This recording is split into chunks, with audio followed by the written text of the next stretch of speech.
Buenas tardes, nos volvemos a encontrar en nuestro curso que ofrecemos desde la Comisión para la Evangelización, Catequesis y Catecumenado en esta sesión extraordinaria que queremos y además que queremos que se extienda a catequistas, sacerdotes, agentes de evangelización, todos al eco de este Domingo de la Palabra que celebrábamos el pasado 26 de enero.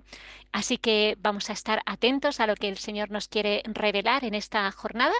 Y bueno, pues como ya viene siendo habitual, nos encomendamos a la acción del Espíritu Santo, nos abrimos a que Él actúe dentro de nosotros, que también inspire las palabras de nuestro ponente, de José Luis, y lo hacemos como suele ser habitual, en el nombre del Padre, del Hijo y del Espíritu Santo. Amén. Ven Espíritu Santo, llena los corazones de tus fieles y enciende en ellos el fuego de tu amor. Envía, Señor, tu Espíritu y todas las cosas serán creadas. Y renovarás la La faz de faz la de la tierra. tierra. Oh Dios, que has iluminado los corazones de tus fieles con la luz del Espíritu Santo, concédenos entender qué es lo recto según el mismo Espíritu y poseer siempre su alegría por Jesucristo nuestro Señor. Amén. Amén. Bueno, pues nada, le damos la palabra a Paco para que nos presente al ponente y así aprovechar el tiempo. Buenas tardes a todos y bienvenidas a esta sesión extraordinaria en la que vamos a tratar un tema realmente apasionante, el tema de la palabra de Dios. Y como bien acaba de decir la hermana, el domingo pasado, el domingo 26, celebrábamos en la iglesia el Domingo de la Palabra. Y es importante que redescubramos todos, especialmente los agentes de pastoral, los sacerdotes, los catequistas y cualquier otro, de cualquier otro sector, para que la palabra de Dios sea utilizada de manera ordinaria en toda la pastoral que realizamos, ¿no? De tal modo que no solamente hacemos memoria un domingo más del año litúrgico sobre el tema de la palabra, sino que realmente la palabra va iluminando todo lo que somos, todo lo que hacemos dentro de la Iglesia. Y desde la Comisión de Evangelización, Catequesis y Catecumenado tenemos un departamento, un área que es de pastoral bíblica y que queremos darle realce y tratar de abrir caminos con referencia a todo esto, ¿no? En el ámbito de la evangelización. Y os animo a todos a que también contribuyáis vosotros para que difundamos la importancia y el valor de la palabra de Dios.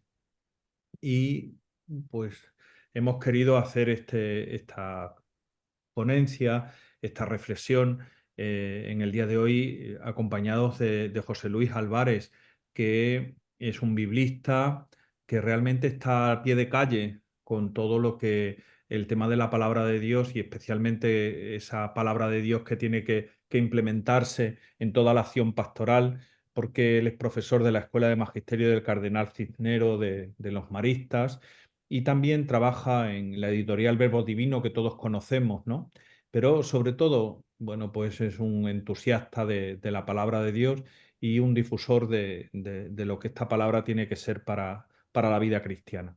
Así que le pasamos la palabra y le pedimos que nos ayude a hacer esta reflexión para que después nos pueda ayudar en nuestra pastoral concreta y ordinaria a saber que la palabra de Dios es esencial y fundamental. Tienes la palabra, José Luis. Muchísimas gracias, Paco. Muchísimas gracias a todo el Departamento de Pastoral Bíblica y de Catequesis y Evangelización, a vosotros, Comisión Episcopal, que estáis ahí trabajando en este jubileo con este domingo que acabamos de celebrar de la Palabra de Dios para tratar de hacer que la Palabra de Dios se difunda. Eh, Voy a empezar por explicando un poco en qué consiste esta ponencia, esta charla. No es nada sofisticado. Eh, una primera parte, si queréis, más teórica, como podéis ver ahí en la pantalla.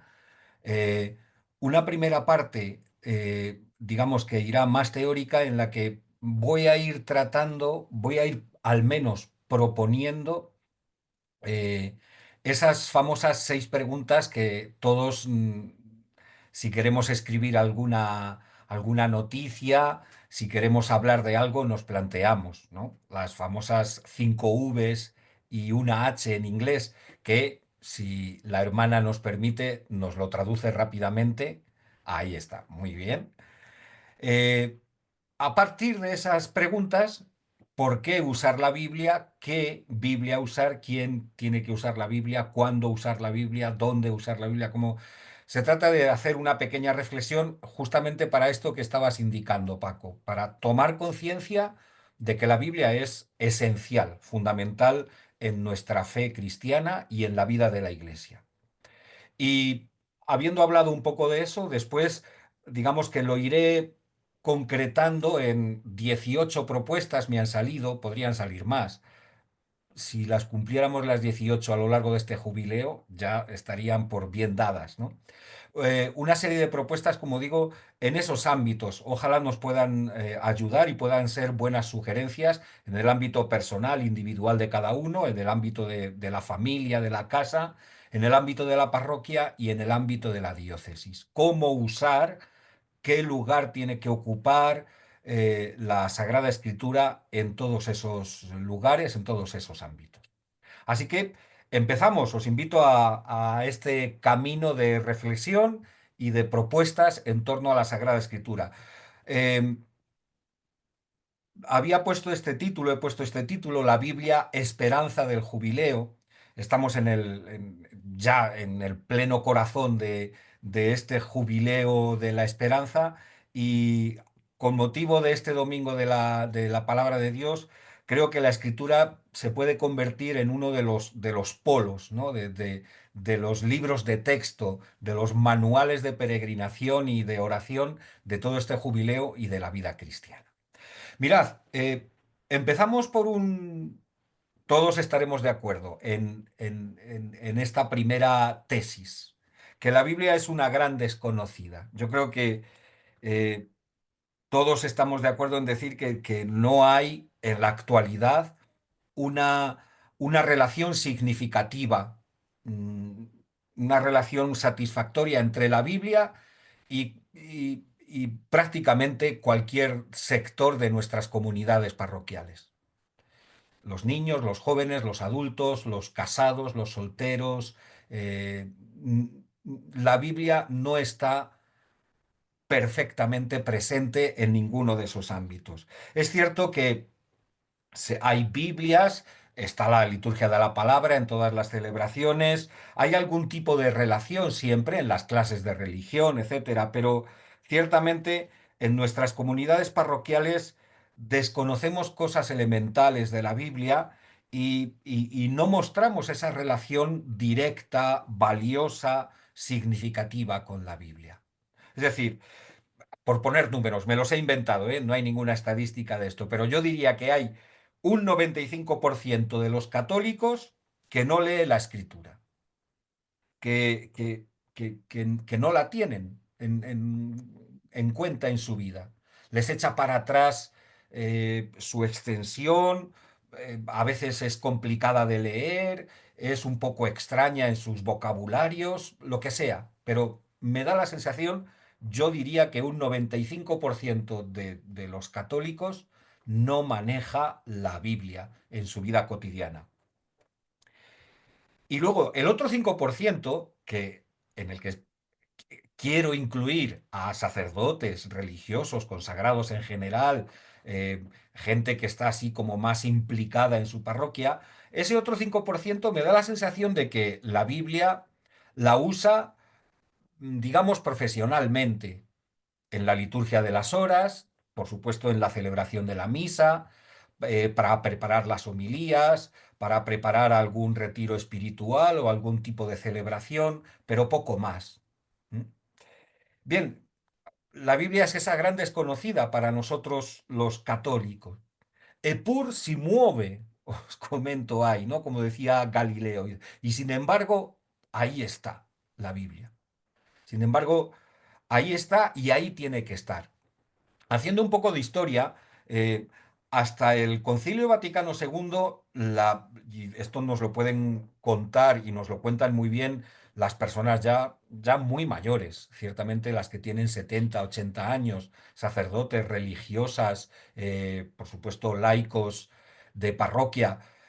hasta el Concilio Vaticano II, los años 62-65 del siglo pasado, la Biblia prácticamente no existía en la vida cotidiana parroquial, religiosa. Y tengo dos textos que luego en las notas que van a estar disponibles en la página web los pueden consultar muy bien. Dos textos geniales, simpáticos, de Paul Claudel, eh, académico francés del siglo pasado, convertido, de finales del siglo XIX, siglo XX, que como saben se convirtió así en Notre Dame de París, en un fogonazo en la Navidad de 1886. Bien, en una locución, en un pequeño discurso que hizo en la Escuela de Ciencias Políticas, que fue donde estudió él, dice, eh, el respeto de la mayoría de los cristianos por la escritura no tiene límites. Un respeto tan grande que se manifiesta sobre todo en la distancia. Lo decía con una cierta, con una gran ironía. Es decir, respetamos tanto la Biblia que nos mantenemos a distancia de la Escritura y ni siquiera la tocamos. Y en esa locución justamente empieza con estas palabras. Les dice allí a los alumnos, dice, el libro de los Reyes nos refiere que David, habiendo alcanzado ya una edad avanzada, tratando de recuperar ese calor vital del cual él en su propio cuerpo no tenía ya fuente, se había procurado una joven virgen que compartía su lecho, cuyo nombre hebreo, Abisag, se traduce, según los comentaristas, como superabundancia del Padre o también como rugido.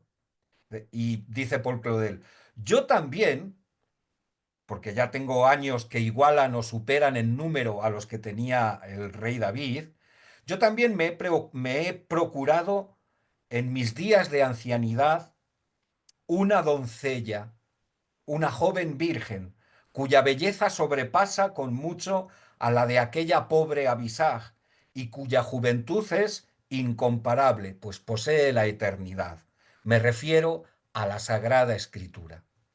Él mismo, Paul Claudel, decía, a mis años, en mi ancianidad, me he propuesto leer, orar, estudiar, gustar la Sagrada Escritura, como si esa Sagrada Escritura fuera esa joven virgen que nadie ha tocado, que es dulce, que es una doncella, que está como apartada. Bien, pues hasta el Concilio Vaticano II ese era el sentir general. La Biblia, ¿acaso para los curas? ¿Acaso para los obispos? O que la estudien los que la tengan que estudiar. Bien, de alguna manera todo cambió precisamente en el Concilio Vaticano II. El Concilio Vaticano II promulgó la Constitución Dei Verbum, que se titula justamente Constitución Dogmática de la Divina Revelación.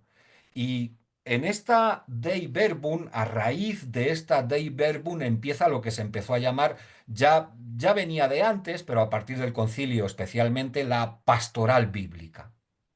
El concilio había pedido que la escritura fuera el sustento y vigor de la iglesia, de forma que toda la vida cristiana se alimente y se rija con la escritura. Eso había pedido ya en su parte última la Dei Verbum.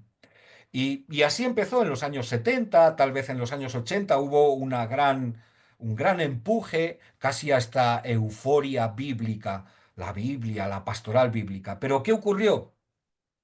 Que se pensó esta pastoral bíblica como una pastoral sectorial más en las parroquias.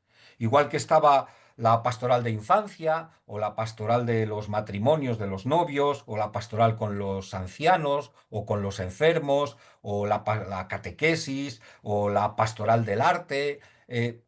Había la pastoral bíblica. Y al final eso se concretó en que en algunas parroquias había algún grupo un poco friki de unos más intelectuales que se interesaban por esas cosas de la Biblia y se reunían, a lo mejor hasta tenían mapas o fotos alguno a lo mejor había ido a Tierra Santa y hablaba un poco de cómo era Belén, pero era como la pastoral bíblica, como un sector más y un sector un poco extraño, un poco apartado de la vida general de la Iglesia. Bien, en el año 1994, el Papa San Juan Pablo II, en la carta que escribió para preparar el gran jubileo del 2000, la Tercio Milenio Adveniente, en esa carta el Papa hacía examen de conciencia y examen de conciencia en general de toda la historia, pero especialmente del tiempo que había transcurrido desde el concilio hasta ese año 2000. Y el Papa decía, en concreto con respecto a la Constitución Dei Verbum, ¿en qué medida la palabra de Dios ha llegado a ser plenamente el alma de la teología y la inspiradora de toda la existencia cristiana, como pedía la Dei Verbum? Esto se lo preguntaba el Papa San Juan Pablo II en 1994, porque, como digo, no terminaba de hacerse realidad esa intención del concilio de que la vida fuera el sustento y el vigor de toda la vida de la Iglesia. De forma que en ese contexto se reúne en Roma el Sínodo de los Obispos en el 2008. Y a raíz de sus reflexiones, después en el 2010, el Papa Benedicto XVI publica la exhortación apostólica postsinodal Verbum Domini, en la que da un paso más, y es en el que estamos. El Papa Benedicto ya no habla de pastoral bíblica, de qué importante sería, sino que dice animación bíblica de toda la pastoral de la Iglesia. Es decir, no se trata de un cambio de nombre, no se trata de darle más énfasis a la Biblia, se trata de un cambio de mentalidad. Todo en la iglesia tiene que estar animado por la Biblia. Los bautismos, el equipo de limpieza, Cáritas, los campamentos de verano, las homilías de los domingos o de todos los días.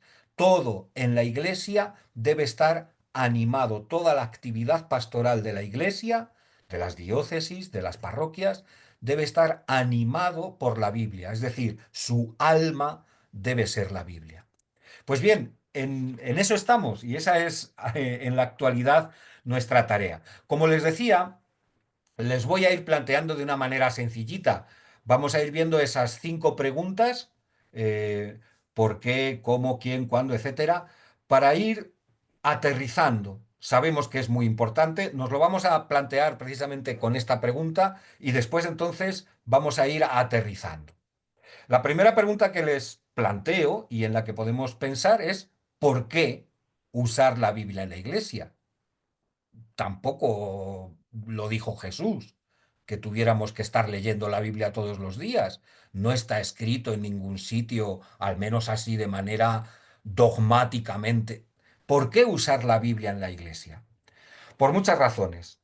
Bastaría con tomar conciencia de justamente de lo que acabamos de decir, de esa animación bíblica de la pastoral. La Biblia es un elemento indispensable de la revelación cristiana.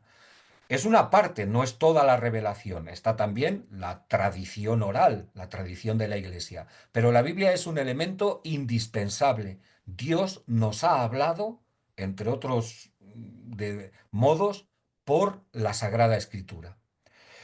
Sin extenderme mucho, sí quisiera mm, eh, entrar un poco, sin filosofías, en por qué tenemos que usarla, dar estas pequeñas razones de competencia. Ya saben que en el ámbito académico, en las programaciones escolares, estamos ahora manejando este nuevo vocabulario también, esta neolengua de las pedagogías. Del colegio. Ahora hablamos de competencia, ¿no? Hay que enseñar y aprender competencias. Pues bien, la competencia cristiana, que es el ser cristiano, para aprender y para practicar esa competencia de ser cristianos, nos hace falta la escritura. Y lo he desglosado, lo digo brevemente, en esos 5 ítems. O sea, necesitamos leer la escritura para aprender el lenguaje de la fe. Los que me estén escuchando, si son catequistas, sacerdotes por supuesto, si tienen algún tipo de actividad pastoral con jóvenes, incluso con adultos, pueden cerciorar que no tenemos vocabulario para hablar de nuestra fe. Le preguntas a un joven de 15, 20 años, cristiano, alegremente practicante, que explique su fe y le faltan palabras. No sabe hablar de Dios, no sabe hablar de su relación con Dios, usa tópicos tal vez aprendidos. Eh, no tenemos vocabulario para expresar nuestra fe, nuestros sentimientos de fe.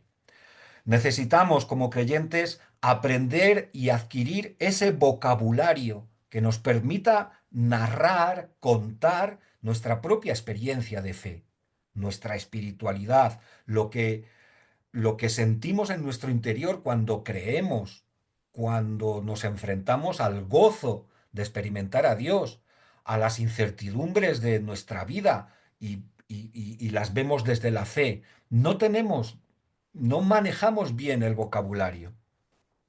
Pues bien, eh, para aprender a expresar la experiencia de fe, creo que es necesario estudiar el idioma de la Biblia. Eh, Porque la Biblia no deja de ser, desde esta perspectiva, una gran colección de testimonios de creyentes que han sentido y que han expresado todos esos sentimientos y lo han dejado por escrito en la Biblia. Me estoy acordando ahora mismo de los salmos, aunque es mucho más amplio, pero cada salmo, hay 150 en la Biblia, en el libro de los salmos, cada salmo está escrito por una persona que pasó por una experiencia religiosa de fe espiritual muy concreta. El gozo de ir al templo, una enfermedad, la soledad, el contemplar el cielo estrellado, y eso lo expresa cada uno de los salmos con un vocabulario. Oh Dios mío, además con un vocabulario muy humano, muy sencillo, muy adaptable, sin sofisticaciones. Señor Dios nuestro, qué admirable es tu nombre en toda la tierra cuando me pongo a contemplar el cielo. Necesitamos ese vocabulario, esas fórmulas, y para ello necesitamos leer la escritura. En segundo lugar, necesitamos leer la escritura para escuchar, aunque parezca así un poco paradójico. Si estamos hablando de que la revelación, la Dei Verbum nos lo comentaba, es un diálogo de Dios con los hombres, en el que Dios se ha revelado, nos ha contado como a sus amigos quién es Él y cuál es su proyecto. Si la revelación, por tanto, es un diálogo, eh, todo diálogo implica dos partes, dos interlocutores. Pues bien, nuestro Dios es el Dios que habla y, aunque solo fuera por respeto, a nosotros nos compete en primera instancia escuchar. Una escucha que constituye el primer momento de toda vida religiosa. Escuchar la palabra de Dios. El hágase tu voluntad en la tierra como en el cielo implica que tengo que ponerme a la escucha de cuál es esa tu voluntad, ¿no? La Biblia es la posibilidad de escuchar la palabra misma de Dios en la liturgia, en la catequesis, en la oración personal o comunitaria. Necesitamos leer la escritura para acrecentar esa actitud de escucha de la palabra. Necesitamos leer la Sagrada Escritura para vivir, porque es hora de que nos vayamos convenciendo todos. No hay vida cristiana, no hay auténtica vida cristiana que no se base en la Sagrada Escritura. No se puede mantener una vida cristiana enraizada, serena, permanente, intensa, si no es en base a la Sagrada Escritura, a la escucha de la palabra de Dios en la Escritura. No nos podemos conformar con rezar el cuatro esquinitas tiene mi cama de por vida. No nos podemos conformar con ir a una procesión y decir que ya somos cristianos. No. Necesitamos la Sagrada Escritura para vivir y enraizar bien y profundizar bien nuestra vida cristiana. El futuro de todo creyente depende de su capacidad para leer, orar y hacer vida la Sagrada Escritura. Si no, no será creyente, será un simpatizante de Jesús, simpatizante de la Iglesia, una persona que va por allí de vez en cuando, un cristianista, como ahora últimamente están diciendo. Eso será uno que tiene una tradición, una cultura y una educación, una persona que entra en esos parámetros, pero no será un auténtico creyente. En cuarto lugar, necesitamos leer la Sagrada Escritura para convertirnos en servidor de la palabra. Y aquí cito unas palabras también de Juan Pablo II de cara a, antes citaba la tercio milenio adveniente, ahora en la novo milenio ineunte, la que escribió de cara a iniciar el nuevo milenio, el Papa decía, alimentarnos de la palabra para ser servidores de la palabra en el compromiso de la evangelización es indudablemente una prioridad para la Iglesia al comienzo del nuevo milenio. El mismo Papa y después Benedicto y después Papa Francisco nos están diciendo, nos están hablando de la evangelización, de la nueva evangelización, de la reevangelización. Necesitamos el manual de la evangelización, que es la palabra de Dios, la Sagrada Escritura. Y leer la Sagrada Escritura para transformar el mundo. Porque la Biblia no es un libro para culturetas, para aprender cositas, incluso en hebreo o en árabe o en griego. No, la Biblia es una palabra performativa. Eh, y no me extiendo más, pero es bueno que tengamos presente el ejemplo, por ejemplo, de los profetas, de Amós, de Isaías, de Oseas, de Miqueas, de cualquiera de ellos. Cómo con su palabra quieren transformar las posturas del rey, el falso culto, la confianza en las riquezas. Simplemente nos podemos fijar en este detalle. La parábola del buen samaritano de Jesús, una parábola muy bonita, pero al final Jesús le dice a su interlocutor que le había dicho, ¿y qué tengo que hacer? Para ganar? Vete y haz tú lo mismo. Ya le había preguntado eso, ¿qué tengo que hacer? Y Jesús le dice, vete y haz. No aprendas, si te los aprendes muy bien, cuáles son los mandamientos, el primero y el segundo y el más importante y todos igual. Apréndetelo todo, pero vete y haz. Y necesitamos la escritura para saber qué nos dice Jesús que tenemos que hacer. Bien, esta era una pregunta, la pregunta del por qué siempre es la más abstracta, pero creo que es la más fundamental. Si no nos respondemos a esto o si nos respondemos con un signo así de levantar los hombros, ¿por qué usar la Biblia? Pues tampoco sabría. Entonces, apaguen ya el ordenador y tómense un café porque es la pregunta esencial. Si hemos respondido que, o si hemos tomado conciencia de que es importante usar, leer, orar, vivir la palabra de Dios, vamos a ver entonces a ir concretando, vamos a ir aterrizando.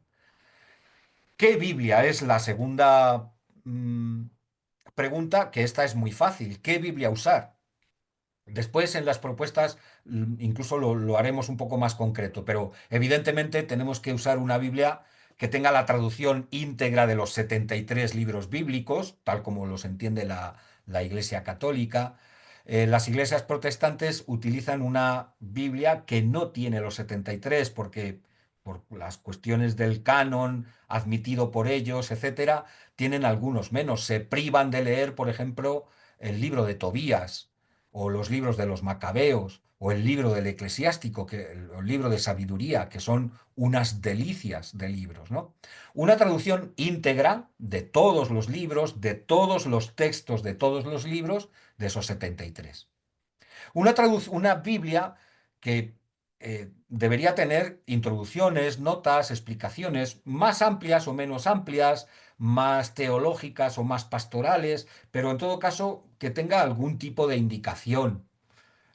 Hay textos, el Papa Benedicto en la Verbum Domini nos hablaba de los textos oscuros de la Escritura. Hay textos que no son interpretables, ni siquiera entendibles así a primera lectura, y necesitan un pequeño apunte, una pequeña explicación, alguna aclaración.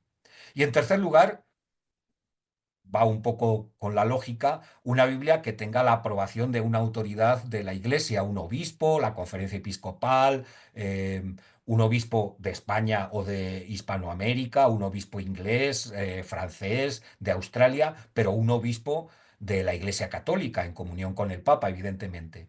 Porque eso nos está diciendo, nos está garantizando que podemos leer la palabra en la iglesia, porque la iglesia es la casa de la palabra, donde mejor interpretamos, entendemos, leemos y escuchamos la Sagrada Escritura es en la iglesia.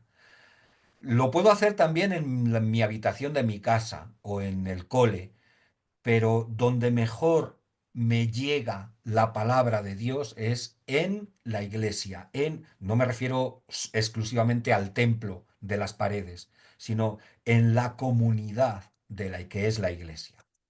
Bien, como ven, esta pregunta fácil de responder. La siguiente, ¿quién? Más fácil todavía, porque no tiene más que una respuesta. ¿Quién debe usar la Biblia en la iglesia? Todo bautizado. Punto. Final. Por darme así un poquito de categoría, les he puesto ahí ese texto del Papa Francisco, que dice, la Biblia no puede ser solo patrimonio de algunos, y mucho menos una colección de libros para unos privilegiados, yo qué sé, catedráticos, arqueólogos. No, no, no, no, no. Pertenece en primer lugar al pueblo convocado para escucharla y reconocerse en esa palabra. Concluye, la Biblia es el libro del pueblo del Señor. Y así la escribió, nos la envió Dios, la Biblia, para todo su pueblo, de forma que no hay textos que no se puedan entender. Hay textos que serán más difíciles de captar, cuya interpretación irá tal vez evolucionando o avanzando a lo largo de los tiempos. Los santos padres en este sentido nos iluminan muchísimo, pero la Biblia es un libro no escrito para gente que tenga un coeficiente intelectual de... no, está escrita para el sencillo pueblo de Dios. Si después vienen catedráticos y nos la explican mejor, perfecto, pero cualquier cristiano, cualquier bautizado que con sinceridad, con cariño, se pone a leer la Sagrada Escritura, la entiende, la hace suya, la hace vida. Pasamos a la siguiente. ¿Cuándo usar la Biblia? Eh, Les pongo ahí varias opciones. Hay muchas más, pero eh, creo que un ámbito, un tiempo privilegiado en el que hay que usar la Biblia es fundamentalmente la liturgia de la palabra, especialmente en la celebración de todos los sacramentos, pero especialmente en la Eucaristía. Y si me apuran, especialísimamente la liturgia de la palabra de los domingos. Es preciso cuidar todos los aspectos que rodean a ese momento de la celebración de la misa los lectores, pero no solo, el ambón, el libro, los silencios, los cantos, la proclamación, el tempo, no es, cuando leemos las lecturas en misa, no es una cosa que hay que hacer rápido porque la misa ya importante viene luego, no, es la primera mesa en la que se nos alimenta. La Eucaristía tiene esos dos altares, esas dos mesas, la mesa de la palabra y la mesa del pan. Y la mesa de la palabra no nos la podemos dejar atrás. Creo que ese momento es un momento privilegiado para cuidarlo, saborearlo y aprovecharlo. Acabamos de celebrar también el Domingo de la Palabra de Dios, todos los años, por iniciativa del Papa Francisco, hace 5 años, nos pidió que el tercer domingo del tiempo ordinario, que es una forma de decir, después de la Navidad, que es así, y del Adviento Navidad, que es un tiempo muy intenso de actividades, de celebraciones, cuando ya empezamos a caminar a velocidad de crucero, lo primero en lo que tenemos que caer en la cuenta es de que la Sagrada Escritura es esencial en nuestra vida. Y por eso dijo, el tercer domingo del tiempo ordinario está bien, para que a partir de ese momento, de estos primeros días del año en enero, eh, tomemos conciencia de que la Escritura tiene que estar debajo de nuestro brazo, en nuestra mesilla, en nuestro banco de la iglesia, en todos los ámbitos. El domingo de la palabra de Dios creo que es un buen punto de inicio, un buen momento para tomar conciencia. Y cada año creo que más, lo vamos celebrando con más conciencia, con más intensidad. Eh, Hay muchas iniciativas, después hablaremos de ellas, el mes de la Biblia, que es septiembre. Es una tradición no muy arraigada aquí en España, en Latinoamérica, en algunos países, en Ecuador, en Colombia, sí lo tienen más presente.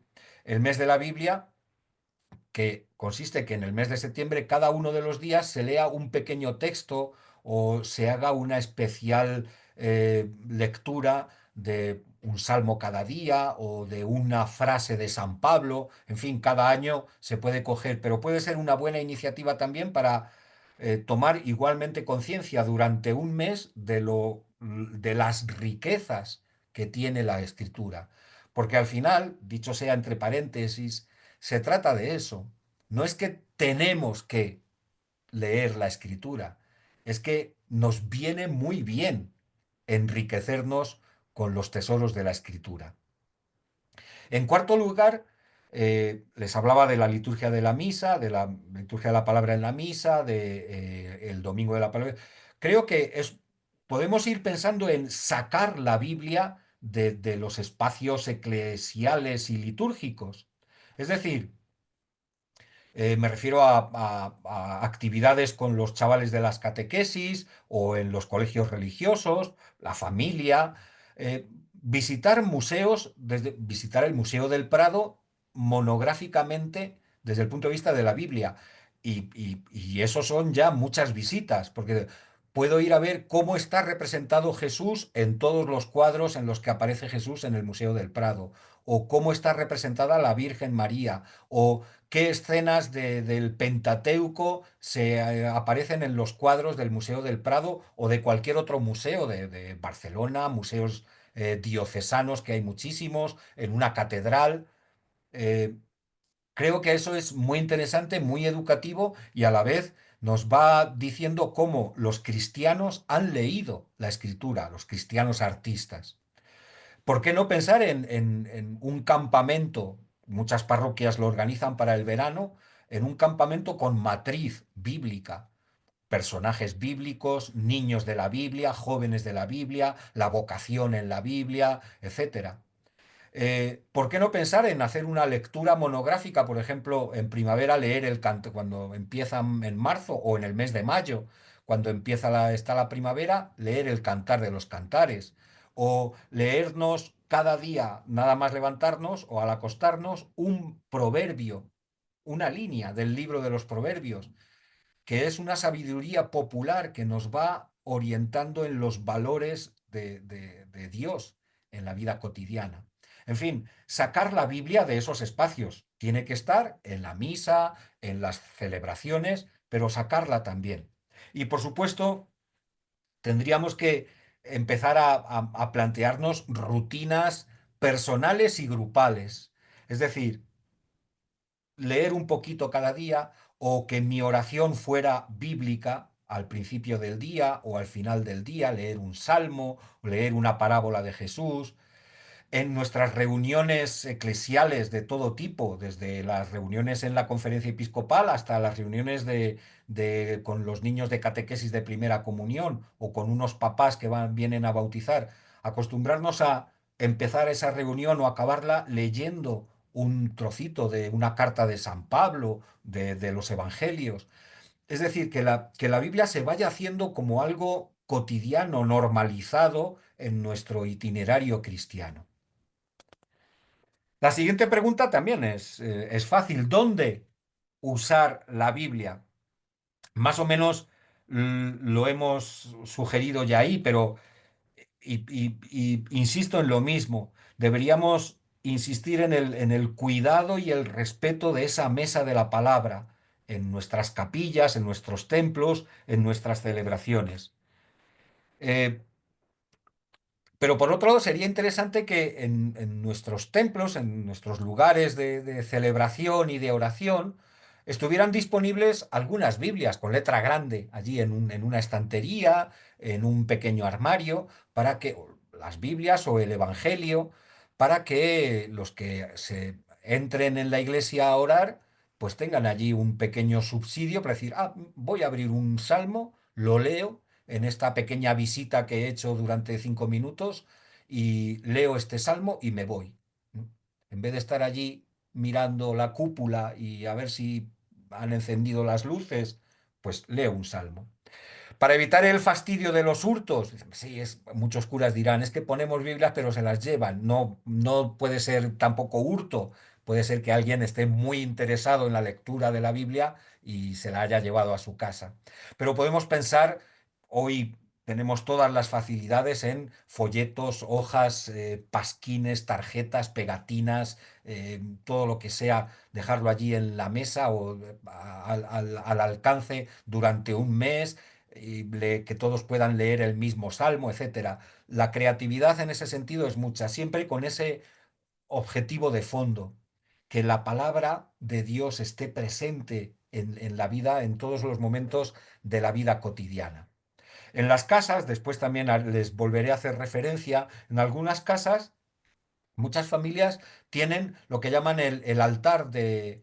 El rincón de Jesús, les he oído algunas familias por aquí, por Guadalajara, otras el altar de la Biblia, en un rinconcito, dependiendo de cómo sea el piso o la casa, etcétera, en un rinconcito tener allí la Biblia abierta, accesible, en la que los domingos se puede encender una velita y los niños se pueden acercar a leer qué hemos o escuchado en el Evangelio o una frase subrayada, etcétera, que esté presente también eh, junto con las fotos de los abuelos o de la mili, ¿no?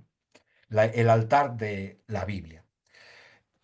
Y la última de estas preguntas, para pasar ya luego a las propuestas más concretas. ¿Cómo usar la Biblia? Tal vez, junto con el por qué, tal vez este cómo sea una de las preguntas también más reflexivas, que más nos pueden insistir, más nos pueden hacer trabajar. Y fíjense, me van a decir, pero eh, ¿cómo se te ocurre hablar de esto? Memorización. No soy yo. El Papa Benedicto en la Verbum Domini, año 2010, tampoco estaba hablando de sistemas pedagógicos del siglo XIX, no. En el 2010, en esta exhortación Verbum Domini, el Papa dice, se ha de fomentar el conocimiento de las figuras, de los hechos y las expresiones fundamentales del texto sagrado. Para ello, puede ayudar también una inteligente memorización de algunos pasajes bíblicos particularmente elocuentes de los misterios cristianos. Nos hemos aprendido el Padre Nuestro, que ya es un texto evangélico. Nos hemos aprendido, al menos la primera parte del Ave María, también son textos tomados del Evangelio. Algún salmo nos suena más a los sacerdotes y religiosos porque lo leen y lo repiten en la liturgia de las horas, pero estaría bien, ¿por qué no ponerse como ejercicio, fíjense, un mes, estamos en enero, 12 meses por delante, cada mes aprendernos una frase de Jesús? No voy a decir ya una parábola de memoria, sino una frase y saber localizarla y saber qué quiere decir en su contexto, pero aprendernos una frase o una frase de un salmo en plan plegaria. Creo que es una asignatura pendiente porque en el ámbito de la Iglesia Católica hemos dejado la Biblia abandonada. Nos toca ahora un gran trabajo de volver a esa Biblia abandonada y de recuperarla. Pero este puede ser un buen camino. el memorizar pequeñas frases de la palabra de Dios. Pueden preguntar a cualquier chavalillo, chavalilla, la alineación del Real Madrid, por ejemplo, o del Barcelona, o del Atlético de Madrid, que están también muy arriba y arriba. Y seguro que en un 80% de los chavales de nuestros coles se saben quién marcó los goles hace la Copa de Europa de no sé qué, o quién ganó. Nos sabemos cosas, nos aprendemos cosas, aunque nos estamos engañando y dicen, no, es que en la era digital ya no hace, porque todo está en la memoria de los ordenadores y del móvil. Necesitamos memorizar cosas para manejar y para darle un poco de vidilla a nuestro cerebro. Memorizar la palabra de Dios. Pero en fin, paso a reflexionar un poco sobre cómo usar la Biblia. Les indico cómo no usar la Biblia y cómo sí. Unas pequeñas pistas. ¿Cómo no usar la Biblia? Mm, Y me refiero a no usar la Biblia ni en la predicación, ni en la catequesis, ni en la oración, en la lectura personal, etcétera. La Biblia no se debería utilizar como un libro de ciencia ni de historia, porque no es un libro de ciencia ni de historia. Por casualidad puede haber algo de ciencia. Y casi también por casualidad, sobre todo en los textos más antiguos, puede haber algo de historia. Pero la Biblia no es un libro ni de ciencia ni de historia, es un libro de fe. Y es un libro para alimentar la fe, ciertamente escrito por personas que han estado en la historia y que han tenido una cultura, y eso lo reflejan. Pero no podemos hablar de datos históricos solo a partir de la escritura. Ese tipo de lecturas nos conducen al fundamentalismo, a decir, no, no, es que en la iglesia, perdón, en la Biblia pone esto, y como lo pone en la Biblia, ya está. No hay que confrontar ese dato histórico o ese dato cultural con ninguna otra fuente. No, no. No se debería leer la escritura, la Biblia, como mera fuente de información sobre hechos pasados de mitologías, que es una lectura en la actualidad como muy presente en los documentales del National Geographic, de la tele.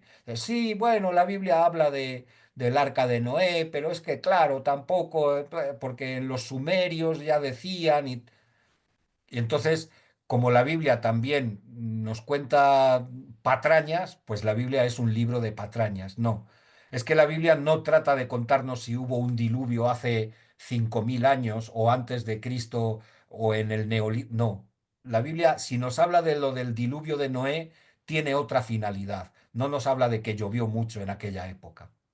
En tercer lugar, no se debería utilizar la Biblia como un prontuario de demostraciones teológicas que me dan la razón a mi teología.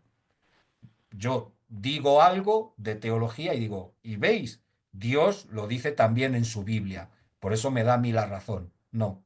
Más bien el camino tendría que ser a la inversa, leer la escritura y ver cómo Dios nos dice que es Él.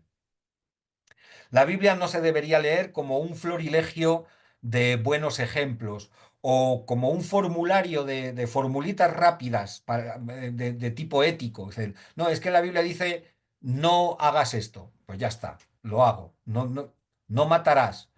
Luego la misma Biblia tiene muchas excepciones. También nuestros mandamientos. No robarás. Pero hay ocasiones, nos dice nuestra moral de la Iglesia, que en las que incluso sería lícito robar. Entonces, no se trata de sacar de la Biblia dos frases, dos palabras fuera de contexto e interpretármelas así de manera absoluta. No, en la Biblia, la lectura de la Biblia no funciona así. Entonces, ¿cómo sí usar la Biblia en la Iglesia? Creo que tenemos que entrar en este sistema o en este modo de lectura de la Biblia, porque la Biblia funciona esencialmente en modo narración. La Biblia es una narración. Incluso sus grandes códigos legales, en el Éxodo, en el Levítico, en el Deuteronomio, incluso sus grandes códigos legales están insertos en un marco narrativo que les da sentido. La salida de Egipto, la marcha por el desierto, la entrada en la futura tierra prometida, la alianza en el Sinaí. En todo ese proceso narrativo están inscritos los textos legales y son los que le dan sentido. Los evangelios. Los evangelios son narraciones sobre la vida de Jesús. No son libros de teología. Los evangelios nos cuentan la vida, las obras, las palabras de Jesús a modo de narración, como una manera de decirnos, la vida cristiana también es narración, es historia, es algo que no está dicho de una vez para siempre en un momento dado. La Biblia no es, de manera general, un libro sobre Dios, un libro que habla sobre Dios, sino que es más bien, nos cuenta más bien nuestra relación con ese Dios que nos habla, que se nos revela por su propia iniciativa. Alguien ha dicho, toda la Biblia es como una gran parábola del Dios con nosotros, de ese Dios con nosotros que nos habla, se nos comunica, nos indica, nos corrige, nos acompaña, nos da esperanza. Toda la Biblia es esa gran parábola, desde el Génesis hasta el Apocalipsis. Sin duda, el mejor modo en la actualidad de leer la Sagrada Escritura es la lección divina, que muchos de nosotros ya conocemos en muchos grupos parroquiales, con esos 5 momentos que nos especificaba también el Papa Benedicto en la Verbum Domini, la lectio, la lectura serena y tranquila del texto bíblico, la meditatio, es decir, ¿qué me quiere decir este texto, el autor de este texto a través de estas palabras? La oratio, la oración, ¿qué le digo yo a Dios con estas reflexiones que me provocan este texto? La contemplación, ¿qué escucho yo de Dios a partir de estas palabras que me está diciendo? Y la acción, ¿qué me invitan a hacer esta reflexión? No he leído este texto solamente para elevarme al séptimo cielo o para aprender quiénes eran los padres del rey David, no. He leído este texto porque al final me va a empujar a hacer algo en la vida cotidiana con mi vida cristiana. Bien, la segunda parte vamos a ir desgranando casi de manera telegráfica estas propuestas que les indico. En realidad es recoger un poco lo que hemos dicho cuando hemos hablado de quién, cómo, cuándo, dónde, etcétera. Han ido ya saliendo muchos detalles que voy a volver a repetir ahora por conformar todo un corpus, digamos, de estas 18 propuestas divididas en estos ámbitos que les decía, el ámbito personal, el ámbito familiar, el ámbito parroquial, el ámbito diocesano, como sugerencias posibles, creo que factibles, para ir potenciando esa presencia de la escritura en nuestra vida. En el ámbito personal les especifico estas cinco, perdón, que son, como pueden ver, como muy personales. Y la primera es perder el miedo a la Biblia. eh, mu- muchas personas sencillas de parroquia, muchos jóvenes, aunque ahí es otra, digamos, otra tipología, muchos cristianos de a pie dicen, no, la Biblia es que es complicada de leer y es muy gorda y a veces me he puesto a leerla, pero es que no entiendo mucho, bueno, pues creo que lo primero es perderle ese miedo a la Biblia. Evidentemente, si uno empieza a leer el libro de Job como primer plato de la Biblia, pues se le cae el libro de las manos. Será, será mejor empezar a leer con un pequeño salmo, una historieta del rey David, una anécdota de Abraham, por supuesto, los evangelios, el evangelio. Empezar a quitarse miedo. La Biblia también tiene textos de humor, tiene textos altamente poéticos. Es decir, perderle el miedo. Bueno, habrá cosas que todavía así de primeras no entiendo. Habrá cosas que de primeras me parezcan un poco una pesadez de textos. Pero hay otras cosas que sí me vienen bien, que ya las puedo asumir, que las puedo aprender. Y sobre todo, recojo la palabra de Dios que me está hablando a través de esos textos. Perderle el miedo y por tanto familiarizarse con la Biblia, ¿no? Interesarse en ella. Eh, yo creo que, como les decía antes, necesitamos un trabajo, un esfuerzo adicional que es echarle ganas. La Biblia no nos va a venir a nuestra vida, sino que tenemos que salirle nosotros al encuentro, porque si no, va a seguir en las estanterías, acaso de casa, o en las estanterías de la biblioteca, o en las sacristías de las iglesias. Va a seguir ahí. Tenemos que despertar nuestro interés por ir hacia la Biblia. En segundo lugar, si quieren, lo otro era así un poco más abstracto, el primer punto. El segundo es tener la Biblia física de papel, cualquier Biblia. Ahí, si van a cualquier librería religiosa, específicamente religiosa, no tanto la de la Casa del Libro, el Corte Inglés o esta, tienen ahí, sí, dos o tres Biblias por decir que tienen la Biblia.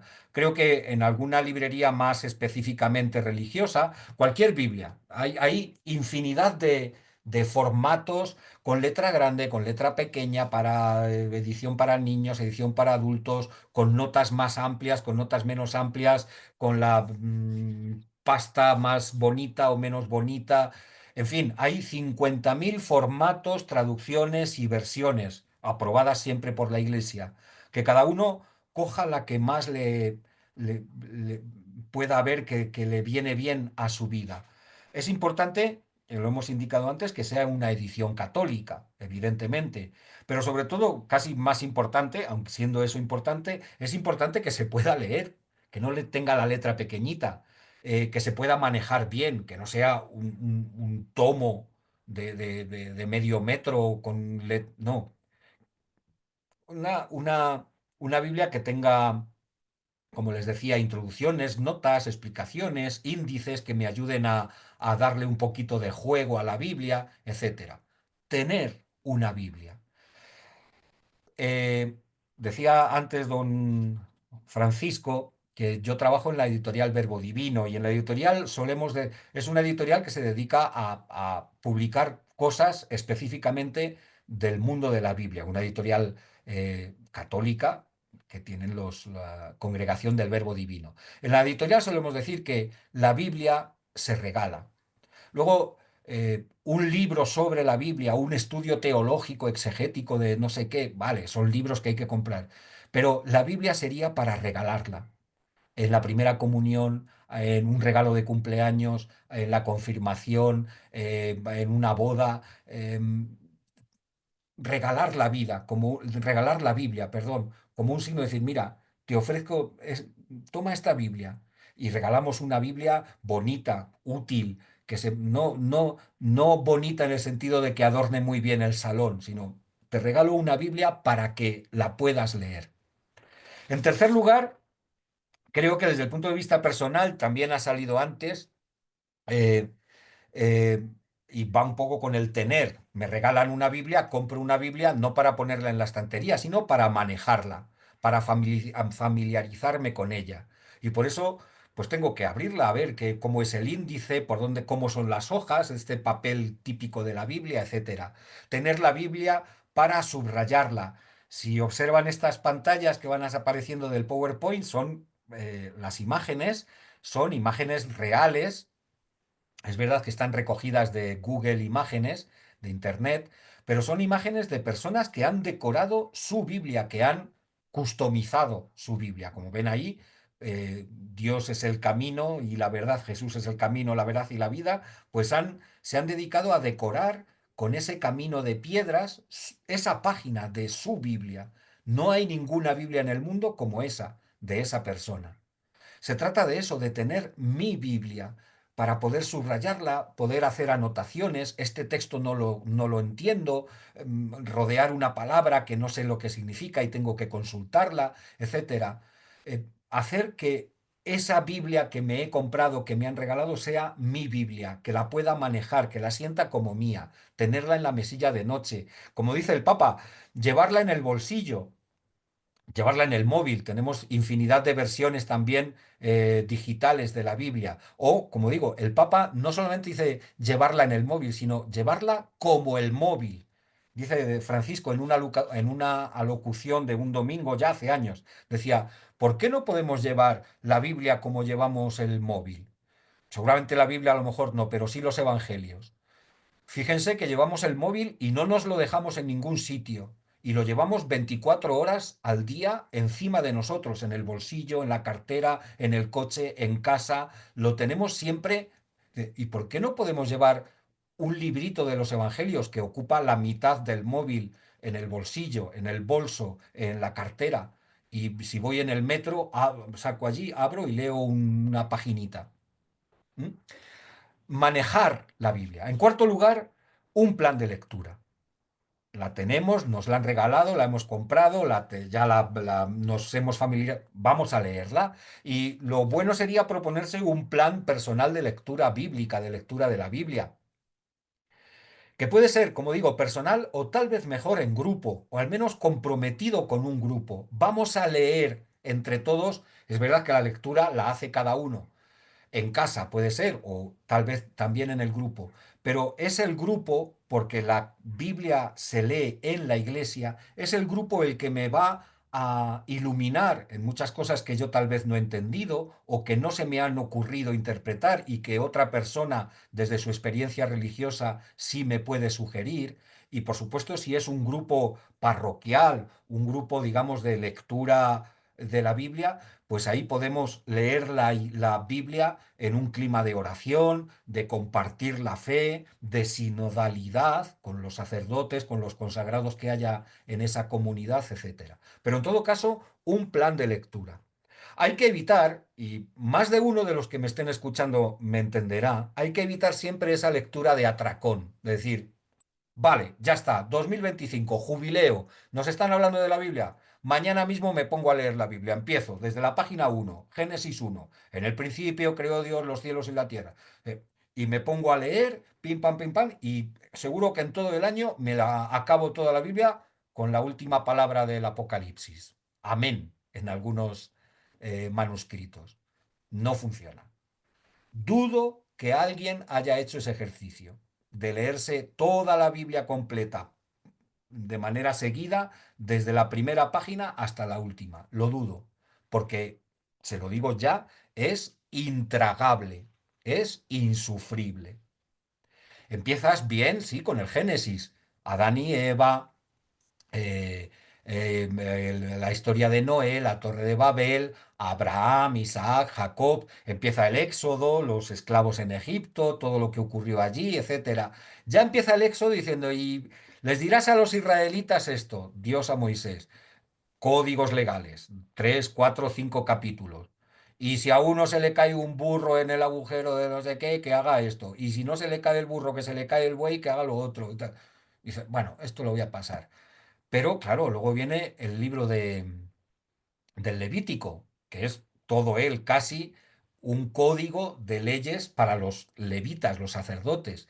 Y si tienes que sacrificar un cordero, lo tienes que matar así, tal.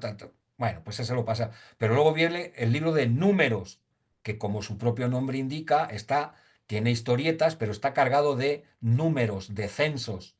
Y el Deuteronomio es un resumen un poco de todo. Y luego empieza, sí, los textos narrativos del Antiguo Testamento, el libro de los jueces, Samuel, Reyes, que cuentan historietas, pero empiezas con el libro de Isaías y son oráculos poéticos, que no hace falta leer todos seguidos, hay que leerlos bien en contexto, pero no tiene por qué ser una lectura continuada de todo el libro desde el principio hasta el fin. Y luego viene el libro de los Proverbios, que es una tontería leérselo de seguida, porque son refranes uno detrás de otro, que a veces no tienen que ver el segundo con el primero, porque el primero habla de las riquezas y el segundo de las envidias. Darse ese atracón no funciona, no hace falta hacerlo. También conviene evitar la lectura en píldoras. Dice, bueno, pues yo voy a cogerme una palabrita cada mañana y ya está, y así leo la Biblia. Hombre, es un poco raquítica esa lectura.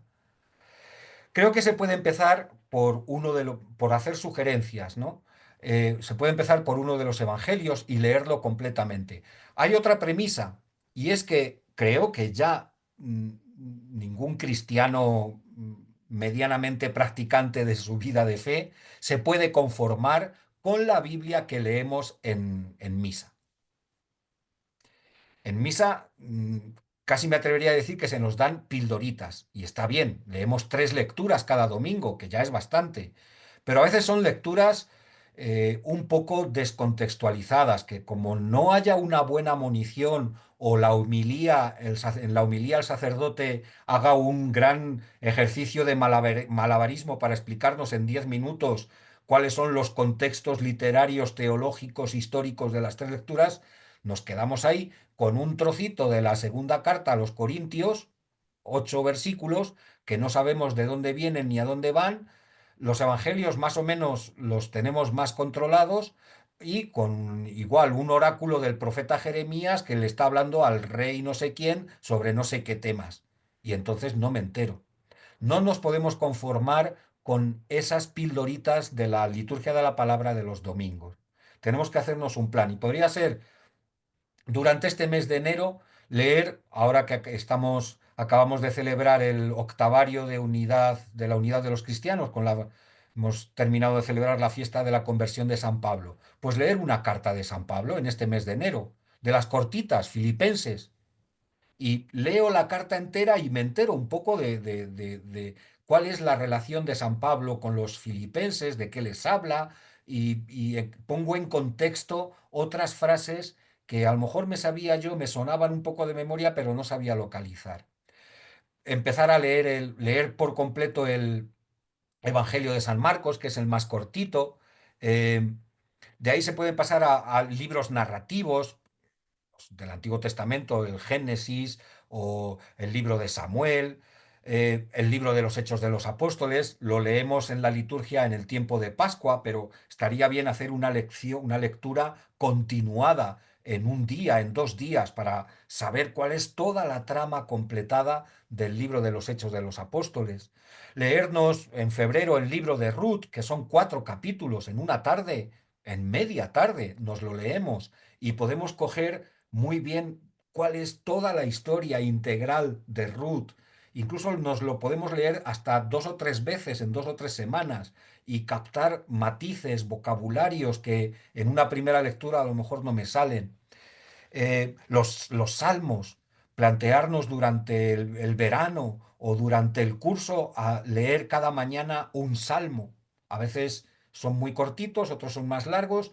Comprometerme a leer en 30 días 30 salmos o una semana, un salmo cada semana, algo así. Ponernos un plan de lectura que en un año, en 5, en 3, nos dé que hayamos leído, completado prácticamente toda la escritura. En Internet hay un montón, muchísimas apps de planes para la lectura de la Biblia. No tienen más que poner en Google plan de lectura de la Biblia y les salen infinidad de apps de todos los tipos, con planes sencillos, planes temáticos, planes de tanto por día y en un año te has leído toda la Biblia, un poco atraconero, por meses, por alternancia de libros. Primero uno del antiguo, luego otro del nuevo, luego otro del antiguo, etcétera. Hay infinidad de planes, pero plantearnos esa rutina, ese plan de lectura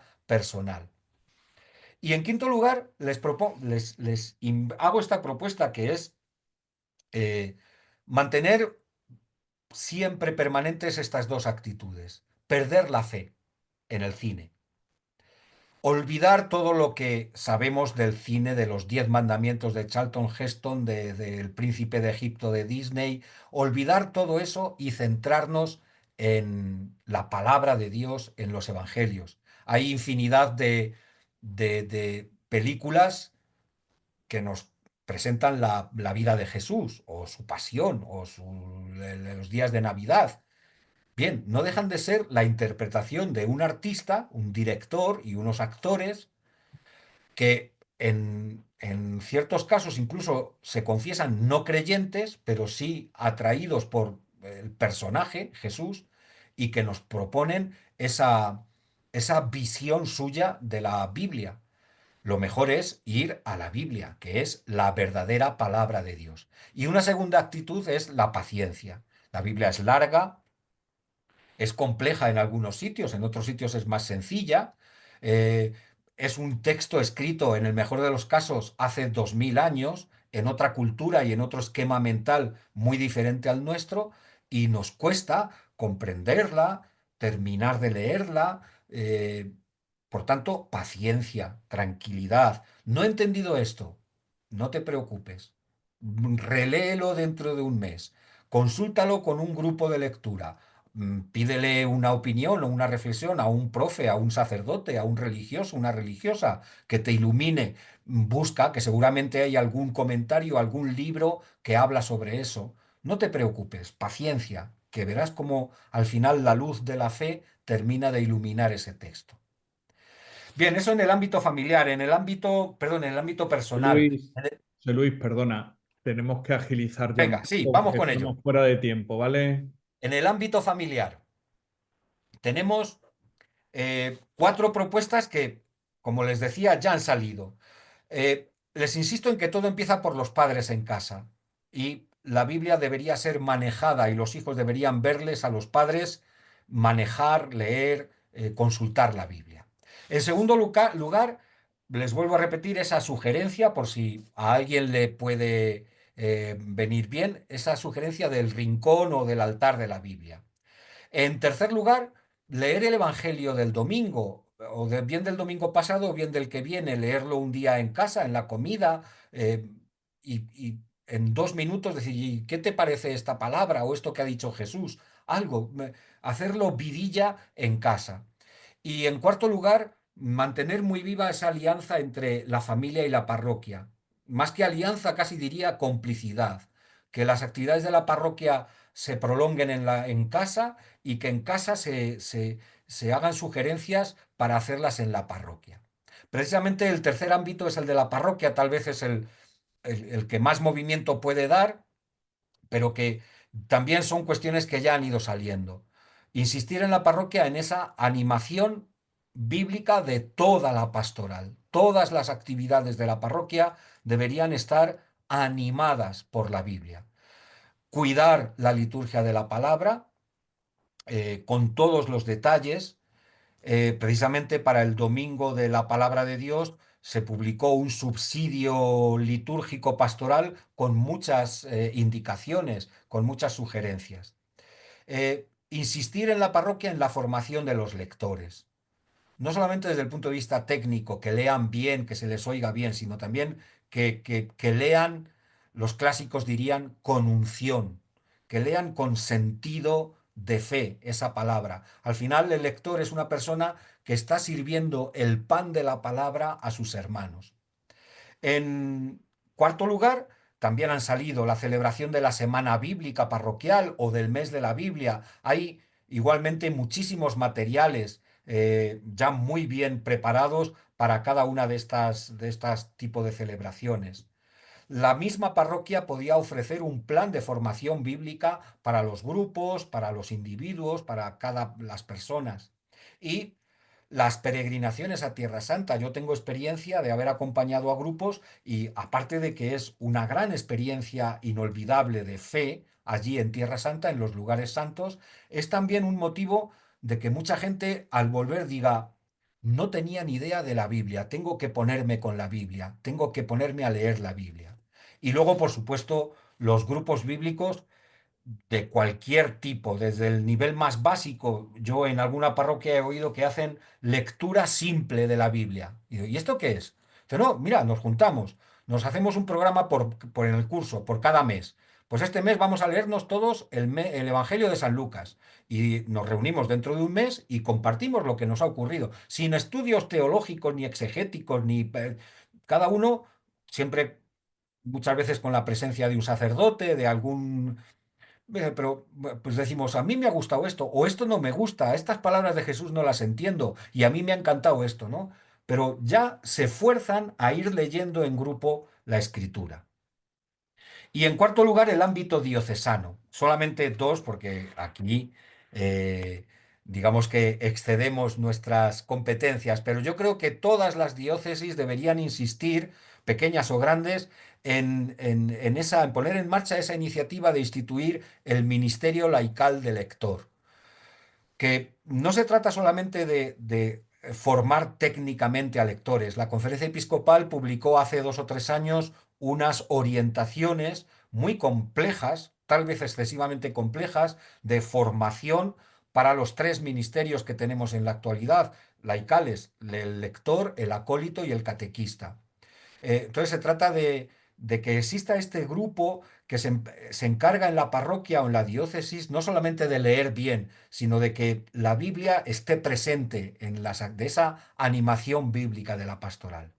Y luego, como actividad de la propia diócesis, yo creo que estaría muy bien ese presentar la Biblia de cara a la sociedad en clave de cultura, de alegría, de belleza. A la diócesis yo creo que le puede competir mucho mejor que a las parroquias organizar una buena exposición de patrimonio artístico con una trama, con un hilo argumental bíblico. Las catedrales, las grandes parroquias de patrimonio artístico, presentar siempre su patrimonio desde esa perspectiva de la escritura. Bien, acabo con un, como le decía en el título, un epílogo jubilar para la esperanza. Y me da las pistas esta frase de Charles Peguy en un libro que se lo recomiendo, lo acaban de reeditar la editorial Encuentro, que se titula El pórtico del misterio de la segunda virtud.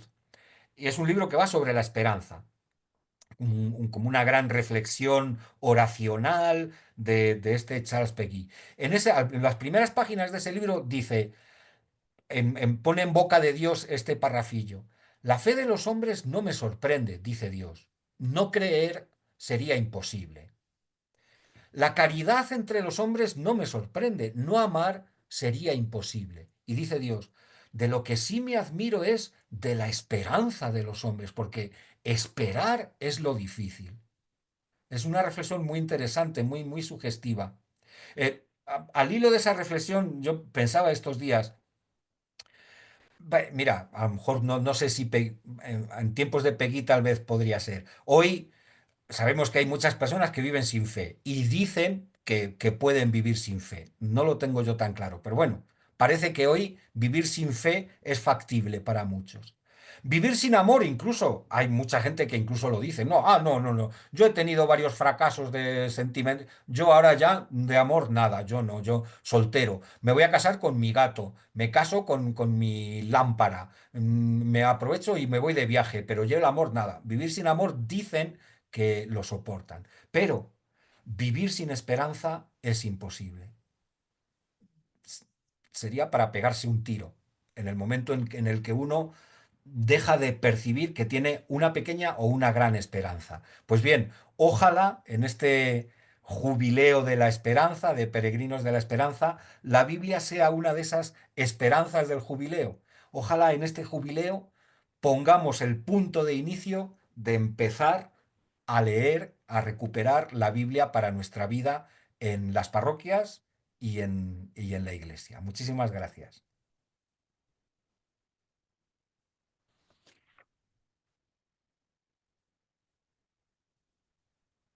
Bueno, pues muchas gracias, José Luis, por sumergirnos en la palabra de esta manera, en la Biblia, en la Escritura, en esta clave de esperanza. Creo que es un marco al que la Iglesia nos está invitando en este año jubilar. Así que de verdad que muchísimas gracias por esta intervención. Y bueno, no sé si Paco también, te doy la Bien, yo palabra y quisiera cerramos. agradecerle. Es verdad que nuestro formato de 1 hora se ha alargado un poquito más, pero yo creo que ha merecido la pena y que como es una sesión extraordinaria, pues para todos ese subrayado que ha hecho con esas aportaciones también concretas, creo que a todos nos ha ayudado mucho, ¿no? Así que muchas gracias, José Luis, por tu empeño y por tu servicio Va, a, a vosotros. a todo este tema tan apasionante de la Biblia. Ujú. Pues sí, Así que nada más que despedirnos. Eso ya veremos, ¿vale? Porque estamos ya fuera de tiempo, los comentarios en el chat, y si hay alguna pregunta, pues te la hacemos, José Luis, para que puedas responder a nuestros oyentes. Y nada, nos volvemos a encontrar, no lo olviden, que esta ha sido extraordinaria, que el próximo 5 de febrero nos volvemos a encontrar en la 6ª sesión de nuestro curso Catequesis y Familia, con el tema Iniciar a las familias en los gestos y símbolos litúrgicos. Así que muchas gracias por su atención y hasta el próximo día. Un saludo.